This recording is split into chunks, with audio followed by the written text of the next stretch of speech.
Vamos acompanhar então este trecho da fala do candidato Lula ao William Vac, aqui na CNN Brasil, e seguimos com Sérgio Moro logo em seguida. A delação premiada fez com que muita gente ficasse rico.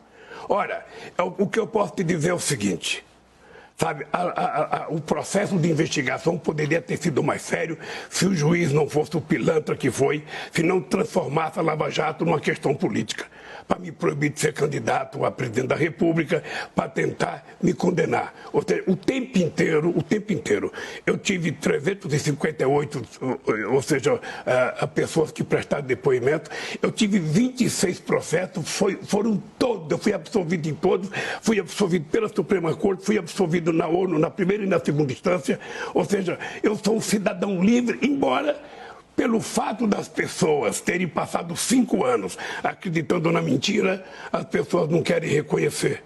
Então, eu estou muito tranquilo que nós vamos continuar combatendo a corrupção, nós vamos continuar dizendo para as pessoas que esse país não comporta efetivamente que a pessoa cometa crime que não seja punido.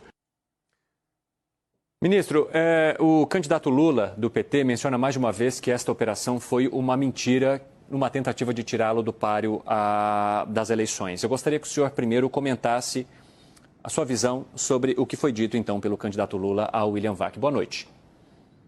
Boa noite. Primeiro, boa noite a todos. E eu queria agradecer a oportunidade de ter esse direito de resposta, porque fui citado, fui, inclusive, ofendido. O que a gente tem que deixar muito claramente aqui, inicialmente, é que o ex-presidente Lula mente. Ele está sendo mentiroso. Porque, primeiro, ele não foi absolvido e nem inocentado. Isso é muito claro. Eu proferi uma sentença contra ele, como juiz, aplicando a lei, e o condenei por corrupção e lavagem.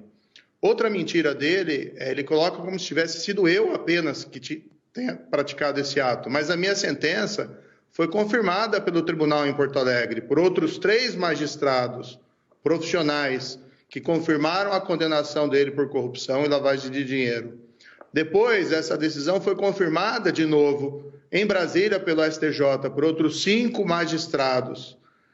Ele ainda foi condenado no processo do sítio de Atibaia, em relação ao qual até hoje não deu uma explicação por que as empreiteiras Odebrecht e OS fizeram obras e reformas milionárias no sítio que ele utilizava como se fosse proprietário. Ele foi condenado nesse processo por uma outra pessoa, por uma juíza corajosa, de Curitiba, e essa decisão também foi confirmada no tribunal em Porto Alegre. Então não fui eu apenas, foram vários juízes que o condenaram, que viram as provas e o reputaram culpado. Depois houve anulação, 3 anos depois, pelo Supremo Tribunal Federal, num julgamento que eu reputo um grande erro judiciário do Supremo Tribunal Federal, mas ainda assim o próprio Supremo Tribunal Federal jamais disse que o presidente era inocente ou o absolveu no mérito das acusações. Então, pende sobre o Lula, sobre o candidato, uma nuvem negra, que são as condenações e as provas da corrupção na Petrobras durante o governo dele, que ele não explicou. Porque não é um caso de corrupção isolado no tempo e do espaço.